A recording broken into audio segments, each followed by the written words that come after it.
awesome viewers! It's me, your nanay na sutil, and I'm back. I am lang. Wala yung partner ko kasi tulog na.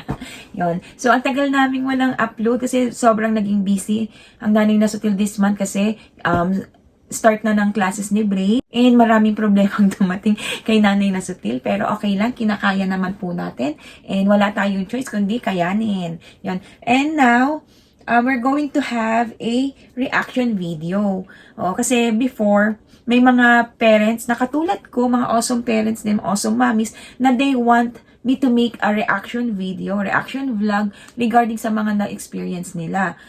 Most likely, hindi magagandang experience. Like yung tinakal ko na about sa PWD ID na ang nilagay sa ID ng kanyang anak is mental disability. Masyado kasing malawak ang mental disability. Sa PWD ID kasi ni Brave, since autism spectrum disorder, ang ni Brave, ang kanyang disability, nilagay nila learning disability. Yon. So, nag-react tayo doon. So, iwanan ko yung link sa taas para mapanood ninyo. And now, meron na naman tayong isang awesome mommy na nag-message po sa akin kung pwede akong gumawa ng reaction video regarding sa discrimination and humiliation na nangyari sa kanila.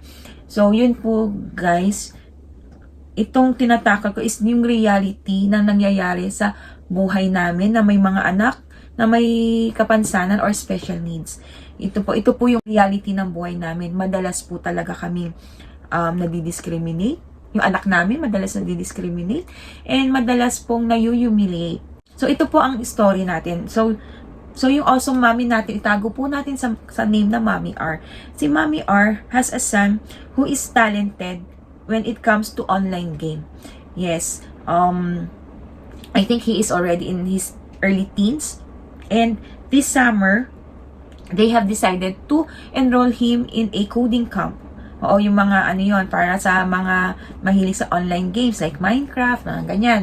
So, since nakitaan kasi nila ng yung bata, ng talent, so yun, they want him to learn more, to improve, kasi limited yung kakayahan ng mga anak namin. And once na may makita kami na magaling sila sa isang bagay, we're trying to improve it.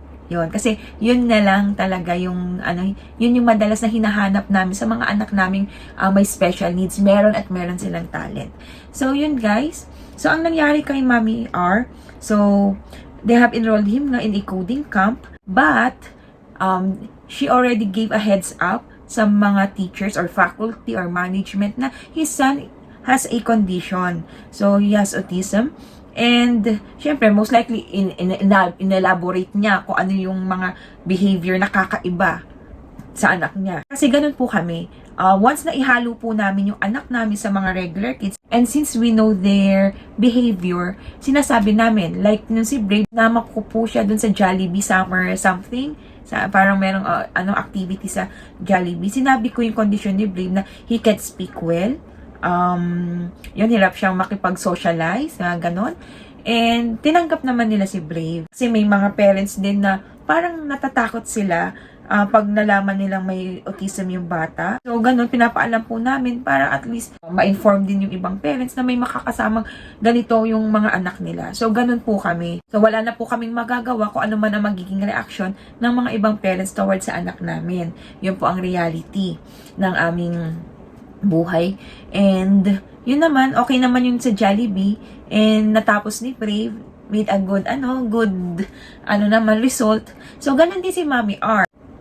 Nung after ng 2 sessions, sabihan siya nung nag-handle na teacher na his son is so much advanced, sobrang advanced talaga doon sa I think yung sa game na yon. Tanong ni Mommy R dun sa teacher, meron po ba kayong ituturo sa anak ko? If wala na kayong ituturo, we can you refund na lang yung binayad?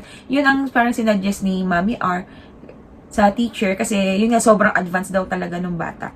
But hindi po ni-refund ng school or coding camp yung kanilang binayad, but ang ginawa is pinalitan po ng teacher. So 10 sessions po yun. So nakadalawa na, so mga 8 sessions pang natira. Natapos nung bata yon na walang feedback yung teacher, walang narinig na reklamo si Mommy R from the teacher. So akala nila it went well. So when they received the certificate of completion, nagulat sila kasi ito po ang laman ng certificate of completion. He shows knowledge in the game but needs to improve in following instructions. He lacks interest in the lessons and activities and would not comply to instructions. I would recommend for to practice attentiveness and general courtesy as it goes a long way.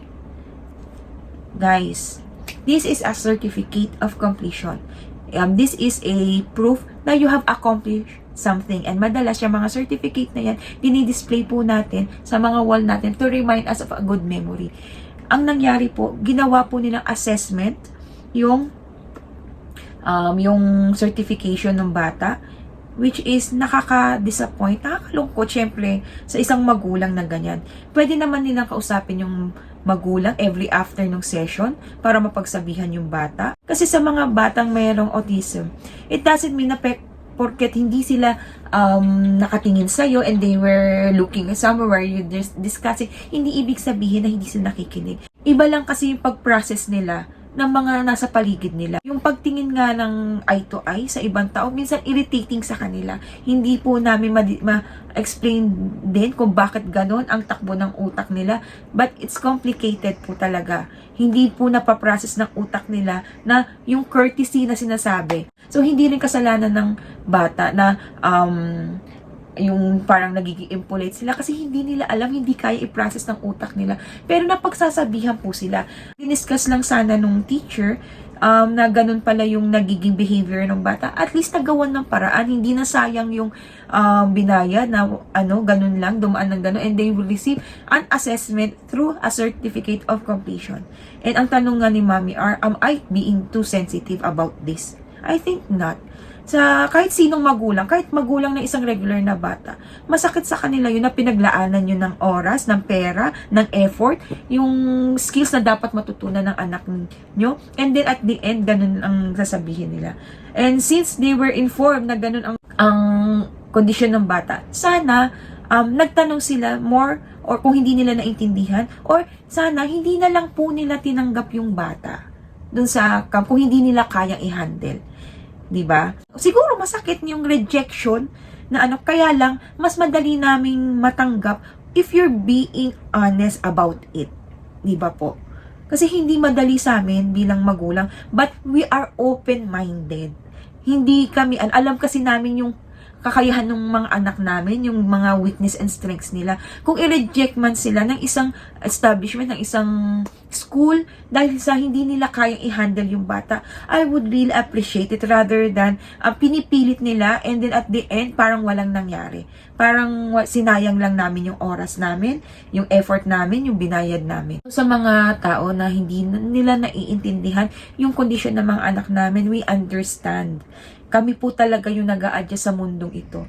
Kasi we want our kids to cope up with the environment, kung ano yung normal na nangyayari sa paligid nila. Hindi po talaga yung paligid namin ang nag-a-adjust para sa mga anak namin. Hindi sila madaling tanggapin ng society. Kaya masakit po talaga sa amin. Kaya we're doing our best na para maka-cope up sila. Where hindi namin kayang kontrolin yung paligid namin. Ang kaya namin kontrolin is yung mga anak namin. Yun po ang totoo.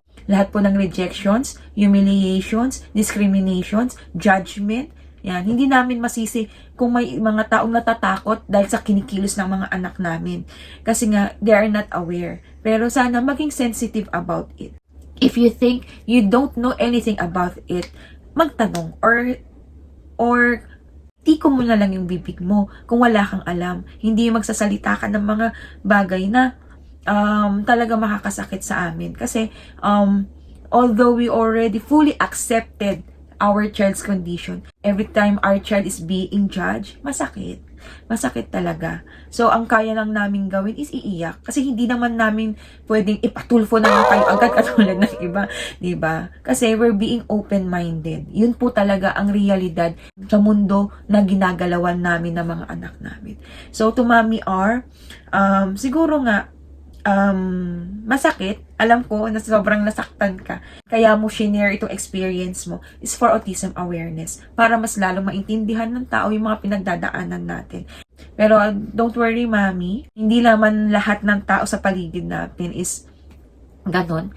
May mga tao din na nagiging aware na, and dahil sa mga ganitong klase ng autism awareness, kahit paano mas naiintindihan nila yung kalagayan natin. So, sana, wish na lang natin na yung son mo is makahanap ng isang better coding camp para sa kanyang talent. And then, yung talent ng son mo, mas, magamit niya in the near future. Yon. So, kayo guys, tanong ko sa inyo, do you think Mommy R is being too sensitive about this? We want you to comment it down below kung gusto nyo pong manalo sa isang surprise! Meron po tayong sponsor for this video. Ang ating magiging sponsor is Mr. Smokes Barbecue po. Kung nakita niyo po yung sa unahan ng video ito, yung kinain ko po na pinadala sa atin ni Mr. Smokes Barbecue po, sila po ang nag-sponsor, mag-i-sponsor na magiging price nyo na worth 1,000 plus na products po nila. Masarap po siya talaga. And pang mayaman, yayamanin po ang kanilang product. Guys, ito limited lang po yung places ha. Since yung prices po is karne, hindi po natin pwedeng i-ship sa Mindanao na aabutin ng ilang araw. Baka pag wala na po. Baka maasim na po siya. So, sa north po, ang pinakamalayong pwedeng takbuhin ng delivery is Bulacan, and sa south po is Batangas po. So, yun guys, ang magiging mechanics po natin, comment your reaction regarding this video. Ano yung pwede mong sabihin kay Mommy R regarding this video? Kung tingin nyo, she is being too sensitive about her experience, comment it down below guys. And then, mamimili po kami after 48 hours. We're going to pin the winner, and then we're going to contact you. I am also going to post yung winner sa Awesomely Bling FB page, and then dun po tayo mag-uusap. Ang nanalo is outside po sa coverage ng delivery po. Pwede nyo po siyang ibigay sa mga kunyari taga Visayas ang nanalo. Kung meron kayong mga friend, family na within Manila or sa vicinity nung pwedeng padalahan, pwede nyo po siyang ibigay. Yun po guys, sponsored po ito. Thank you po sa awesome parents po na may-ari po ng Mr. Smokes Barbecue. Yes po, we always support our awesome parents na may mga business. So yun po, I'm so happy na nag-sponsor sila. So guys, yun po, worth 1,000 mahigit, 1,000 plus. Free delivery, kami na po ang bahala sa inyo guys. And since wala po kaming pa-consuelo sa inyo nung birthday namin ni Daddy, ito na po. Buti na lang may nag-sponsor. Thank you po, Mr. Smokes Barbecue. So yun guys, kung may mga question po kayo, can always message me in Awesomely Brave FB page. And sana, kung pwede lang namin kayong bigyan lahat. Mamili po tayo ng isang awesome commenter for this vlog. Sana guys, sumali kayo kasi ang sarap talaga ng product nila. And makakatulong din po tayo sa mga magulang na katulad ko na they're doing business para din sa mga expenses po nila sa kanilang mga awesome kids, mga special needs kids. And sa mapipili po nating awesome commentor, dapat po nakalike po kayo sa FB page po ni Mr. Smokes Barbecue. Kahit hindi na po kayo mag-subscribe sa akin, pero sana mag-subscribe din kayo sa aming channel. Hingan po namin kayo ng proof na nag-follow po kayo sa FB page ni Mr. Smokes Barbecue. So, iiwanan ko po yung link, details po ng Mr. Smokes Barbecue. Once na ma-upload po itong video, you can start commenting down below. And then, after 48 hours, pag-uusapan po namin ni Mr. Smokes Barbecue kung sino po ang mananalo ng kanilang 1,000 worth products po. Yon. So, yon sa mga gustong makatikim ng yung mga yayamanin na mga pagkain dyan, i-comment mo lang at makakatikim ka na ng masarap na Mr. Smokes products po. Yun po. So, guys, yun lang po ang ating vlog. Sana nagustuhan nyo po. And, always remember, guys, it is okay to be different. Maging mabuti po tayo sa mga tao, mga batang may kapansanan, katulad po ng anak ko na si Brave. Wala pong bayad ang pagiging mabuti sa kapwa. Pero aanihin nyo po yung kabutihan niyo na yun na ipapakita po ninyo. So, we will see you again on our next vlog. Thank you guys. Supportahan nyo po yung ating mini contest po and support Mr. Smokes Barbecue guys. Thank you and we love you guys. Mwah!